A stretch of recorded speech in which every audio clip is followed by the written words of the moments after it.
በስመ አብ ወወልድ ወመንፈስ ቅዱስ አሐዱ አምላክ አሜን። አብን ወላዲ ወልድን ተወላዲ መንፈስ ቅዱስን ሰራጺ ብለን ምንም ላልጠይቁ አካላት ሶስት ስላልን በአካል ሶስት በባህሪ በህልውና አንድ አምላክ ብለን አምነን በጌታችን በኢየሱስ ክርስቶስ አጋዥነት ንጹሕ ክቡር የሚሆን የአባታችንን የተክለ ሃይማኖትን ገድል ለማንበብ እንጀምራለን።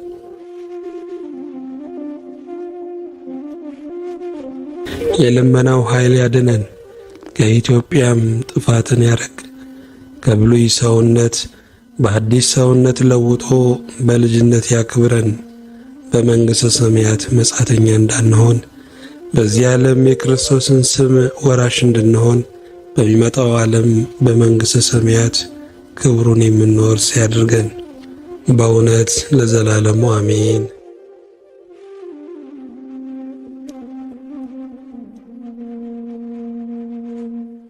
በተገናኙ በነጋው በመጋቢት 23 ቀን ጸጋ ዛብ የሚያጥድበት ቀን ጨርሶ ወደ ቤቱ ገባ። በዚያች ሌሊት በ23 ለ24 አጥቢያ አባታችን ተክለ ሃይማኖት ተጸነሱ። አንድነት ተኝተው ሳሉ እግዚአብሔር ራእይ አየች። ራእዩም እንዲህ ነበረ። የብርሃን ምሰሶ ከቤቷ ውስጥም ቆሞ የምሰሶ ራስ ከሰማይ ደርሶ በዓለም ያሉ ሕዝብ ሁሉ ነገሥታቱም ጳጳሳቱም በዙሪያው ቆመው እኩሌቶቹም ሲሰግዱለት፣ እኩሌቶቹም እሱን ጥግ አድርገው ይቀመጣሉ። በሱም ላይ ብዙ አዋፍ ተቀምጠዋል። እኩሌቶቹ ነጫጮች ናቸው፣ እኩሌቶቹም ቀያዮች ናቸው፣ እኩሌቶቹም አመዳማ ናቸው፣ እኩሌቶቹ ዝንጉርጉር ናቸው፣ ጥቋቁሮችም አሉ። ይህን ስታይ ጸጋ ዛብ በእንቅልፍ ልቡ ስለተናገረ ሕልም ማየቷንም አቋረጣትና ነቃች። እሱንም አነቃችውና ለምን ትጮኻለህ አለችው። ድንቅ ሕልም አይቼ ነው ቢላት ምንድነው አለችው። ከምንተኛበት አጎበር ስር ፀሐይ ሲወጣ ስፍር ቁጥር የሌላቸው ብሩሃን ከዋክብትም በክንፉ ላይ ተቀምጠው ለዓለም ሁሉ ሲያበሩ ከብርሃኑም ብዛት የተነሳ አገር ሁሉ አበራ። ይህን ራእይ አይቼ ደንግጬ ጮኽኩ አላት። እግዚአብሔርም ይህ ነገር እጅግ ድንቅ ነው፣ ማንም ሊሰማው አይቻልም፣ እኔም እንጂ እንዳንተ ድንቅ ሕልም አየሁ አለችው። ያየችውን ራእይ ሁሉ ነገረችው። እሱም ሰምቶ አደነቀ። በዚህ ወራት በእኛ ላይ ምን ይደረግ ይሆን እያሉ እርስ በርሳቸው ተጨዋወቱ። ይህን ሲነጋገሩ ለየራሳቸው ተኙ።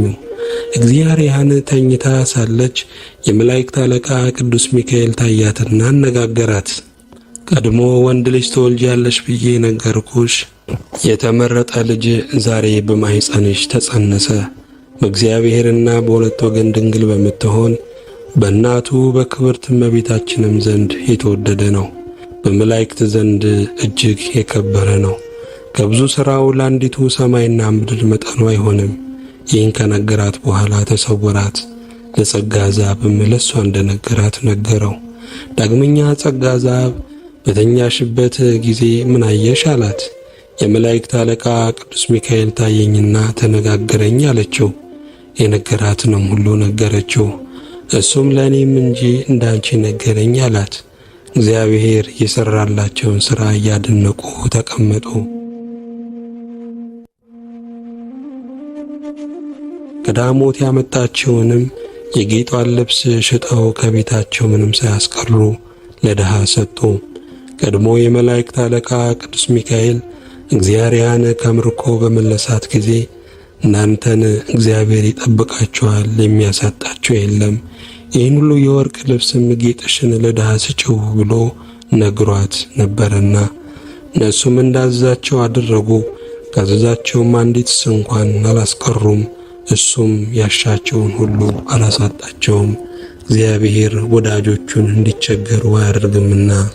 የመላእክት አለቃ የቅዱስ ሚካኤልን በዓል ከቀድሞአቸው ይልቅ እያበዙ ያዘክሩ ጀመር። ከዚህም ቀጥሎ ከ9 ወር በኋላ በታኅሳስ 24 ቀን ፍስሐ ጽዮን ተወለደ። በዚያችም ቀን በጸጋ ዛብ ቤት ታላቅ ደስታ ተደረገ። መካን የነበረች ሚስቱ ወንድ ልጅ ወልዳለችና መልኩም እጅግ ድንቅ ነው፣ እንደ ብርሌ እንደ መስታወትም የሚያንጸባርቅ ነው። ቅላቱም እንደ ጽጌረዳ ነው። ለነዳያንም ግብዣ አድርገው አሉ። ለሀገራቸውም ሰዎች እንደየማይረጋቸው ምሳ አደረጉላቸው።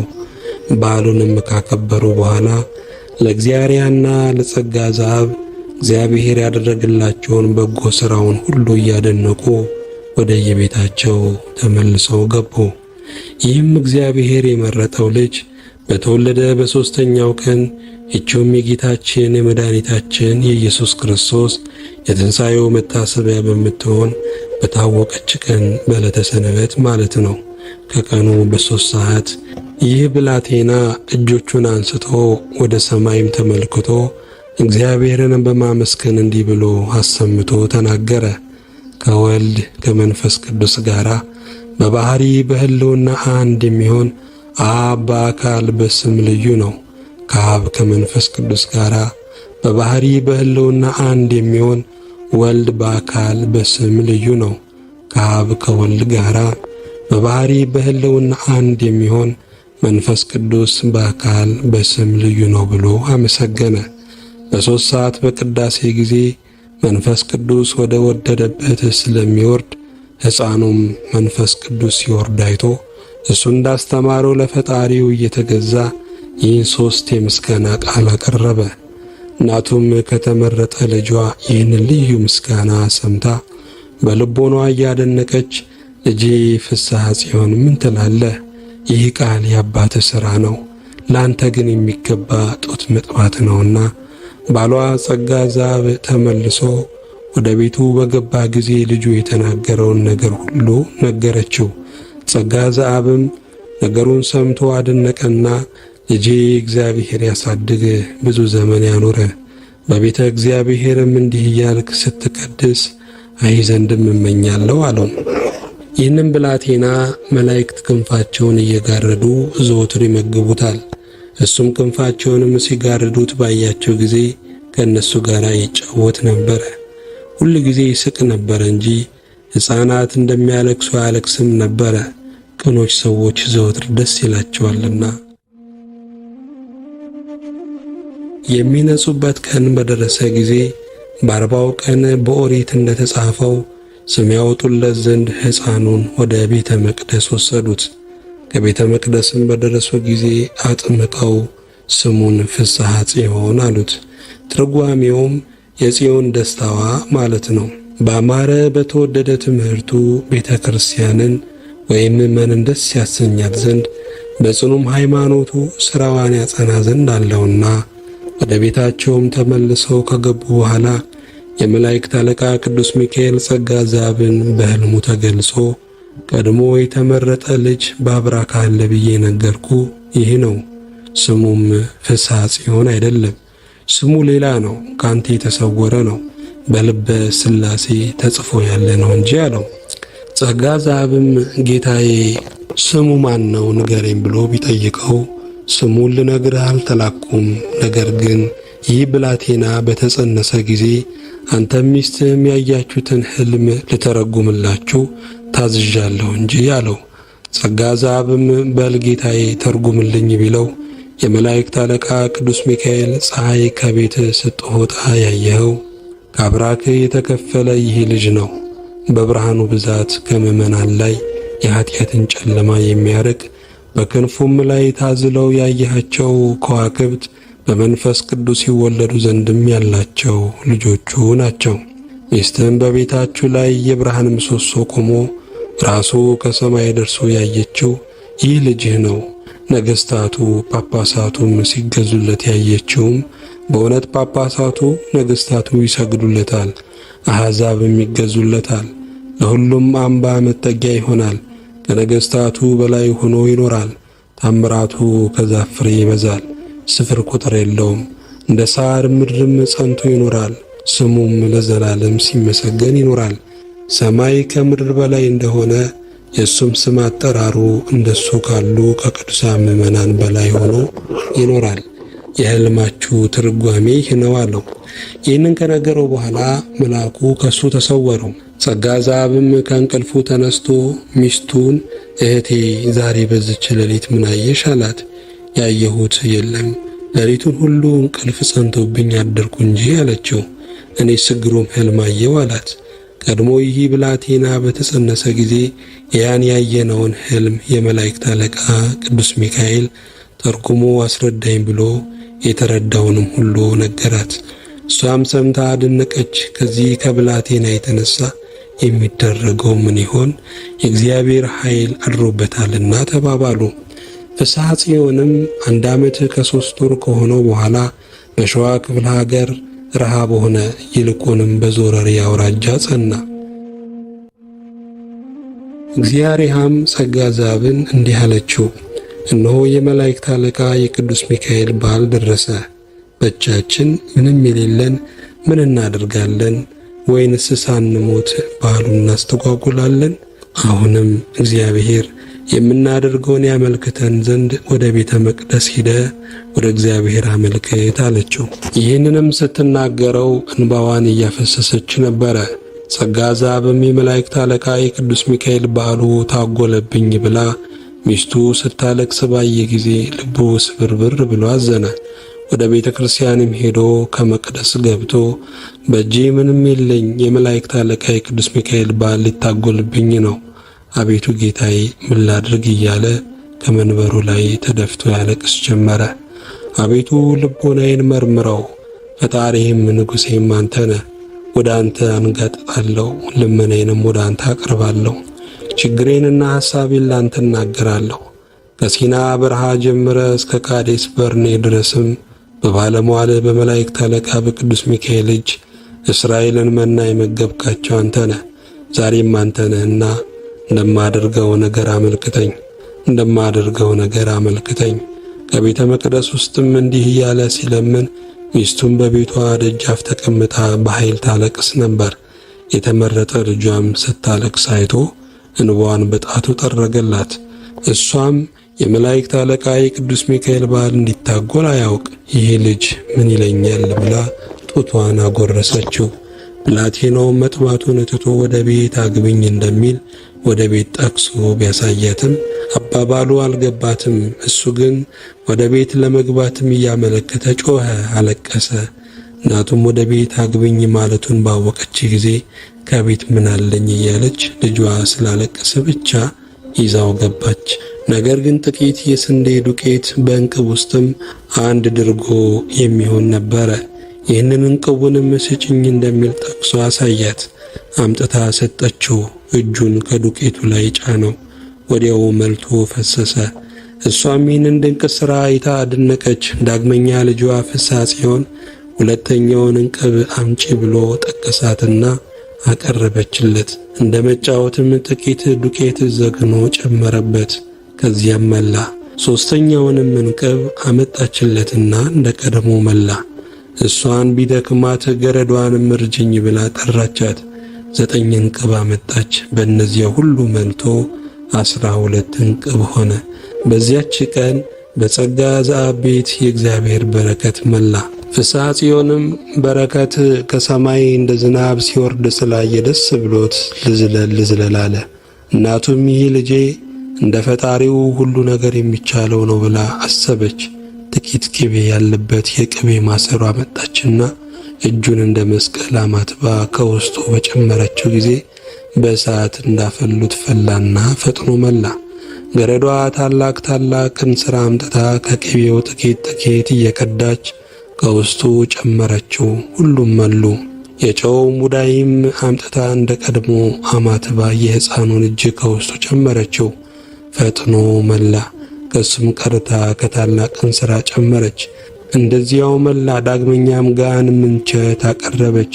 ከጨው እየዘገነች ከውስጣቸው ጨመረችው። ጋኑም ምንቸቱም መላ። የኑግ ቅባ ኑግም ለወጥ የሚያስፈልጉ ቅመማ ቅመሞች ሁሉ በየቦታቸው መልተው ተገኙ። በዚያች ቀን ከቤት ዕቃ ባዶውን የተገኘ አልነበረም።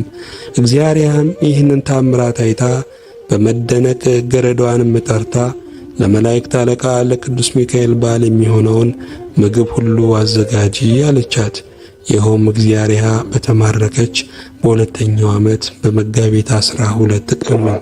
ጸጋ ዘአብም ከቤተ ክርስቲያን ተመልሶ ወደ ቤቱ በገባ ጊዜ ሚስቱ የተመረጠ ልጃቸው ያደረገውን ሁሉ ነገረችው።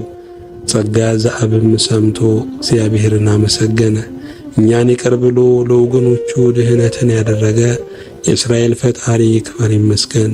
ሰውነቴ እግዚአብሔርን ታመሰግነዋለች፣ ለክቡር ስሙም ትገዛለች። ለእኔ ለኃጥእ የማይገባኝ ሲሆን ይህን ሁሉ ስላደረገልኝ አቤቱ ጌታዬ ምን ወረታ እከፍልሃለሁ? ይህንን ካለ በኋላ ልጁን ልጄ ሆይ 1000 ዘመን ኑርልኝ እያለ አንስቶ ታቅፎ ሳመው። በረሃብ ጊዜ ጥጋብ፣ በጥም ጊዜ መጠጥ፣ በታረዝን ጊዜ ልብስ፣ በሐዘን ጊዜ ደስታ፣ በመከራ ጊዜ መጠጊያ ሆነህናልና እንደዚህ ያለ ልጄ ብዙ ዘመን ኑርልኝ አለ። ሕፃኑም እኔስ ብዙ ዘመን እኖራለሁ፣ አንተ ግን ከእኔ አስቀድሞ ትሞታለህ፣ ያለንም ሌላ ልጅ የለህም። ብትሞትም ስለ ንጹሕ ክህነት እግዚአብሔር ስለሚቀበለው ዕጣን እግዚአብሔር ስለሚቀበለው ምጽዋዕት ተመስግነ የምትቀበለው ዋጋ ይቆያል። እኔ ግን ለጽኑ መዋጋት እቀራለሁ።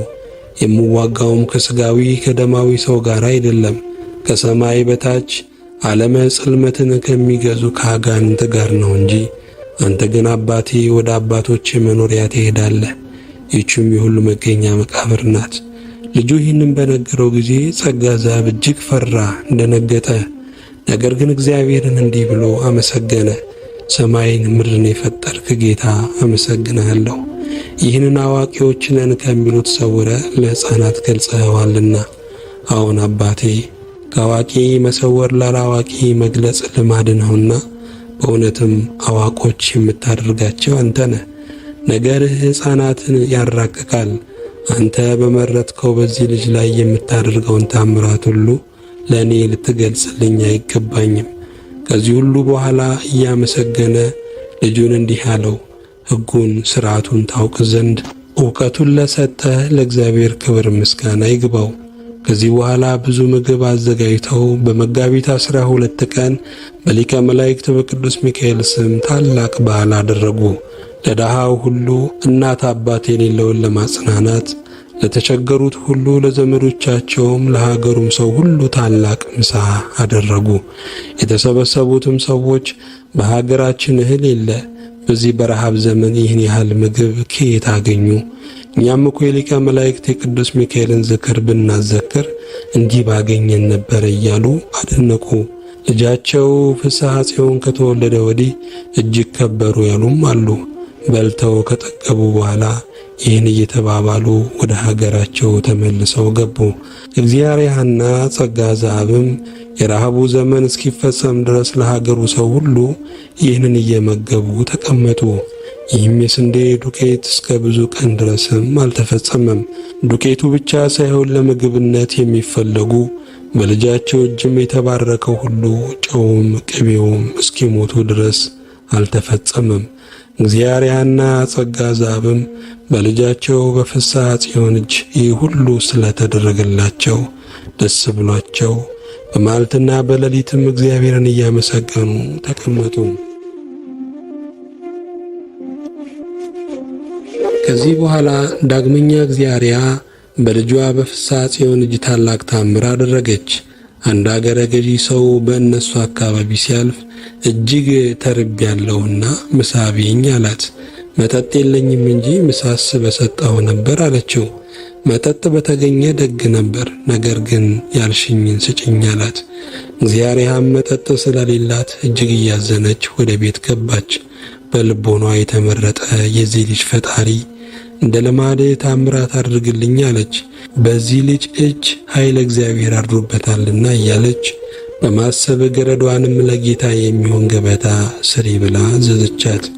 ቀድሞም ስለሱ ከምርኮ ተመለስኩ፣ ዳግመኛም በረሃብ ከመሞትም በሱ እጅ ዳንኩ፣ እስካሁንም በቸርነቱ አለው። ዛሬም ፈጣሪ በሱ ታምራት ያደርግልኛል እያለች ልጇን ከሷ ጋር ይዛው ሄደች። በቤቷ ውስጥ ያለው የውሃ ዕቃ ካለበት በደረሰች ጊዜ የልጇን እጅም ይዛ አማትባ ውሃውን ባረከችው። የተደነቀ ጠላ ሆነ። ገረዷን ጠርታ ጠላውን በገንቦ ከማድጋው ቅጂው አለቻት። ቀርታም መልቶ ተረፈ። ዳግመኛም በብዙ ገንቦ ቀዳቸው፣ አልተፈጸመም። ለበኋላ ይሆናል ብላ አስቀመጠችው። እግዚአብሔርም እንግዳውንም ጠርታችሁ ከሁለተኛው ቤትም አስገቡት ብላ አዘዘች። እንደሚያሻውም ብዙ ምግብ ብዙ መጠጥም አቀረበችለት። ይህም መኮንን ይህች ሴት ድንገት ይህን ያህል ምግብ ከየት አገኘች እያለ አደነቀ። ይህ ስለ እኔ ይቅርና ለንጉሥም በበቃ ነበረ። ከእሱ ዘንድ ካሉ ሰዎች ጋር እንዲህ የተባባሉ በልተው ከጠጡ በኋላ ለሌሎቹ ሰዎችም አተረፉ። ይህም መኮንን እግዚአብሔርን ጥሯት አለና ከእሱ ዘንድ በደረሰች ጊዜ እንደዚህ ያማረ መጠጥ እያለሽ እንዴት የለኝም ትይኛለሽ? በእውነት በቤተ መንግሥት እንኳን እንዲህ ያለ መጠጥ አይገኝምና አላት። እግዚአብሔርም እኔ እንዳለም አላወቅኩ ቀድሞም አላየሁት፣ ነገር ግን ከአንተ ዘንድ ከሄድኩ በኋላ ፈጣሪ ሰጠኝ አለችው። ይህም መኮንን አንቺንም ገንዘብሽንም ሁሉ እግዚአብሔር ይባርክልሽ ብሎ መርቋት ተነስቶ ሄደ። ይህም ጠላ የሆነው የማድጋ ውሃ የአገሩ ሰው ሁሉ እየጠጣው ሳይቆመጥጥ እያደረ አፍለኛ ሆኖ በመገኘት እስከ 40 ቀን ተቀመጠ። ፍስሐ ጽዮን ግን እንደ ሕፃናት አፉን ያልፈታ ሆኖ የሚናገርበት ጊዜ አለ።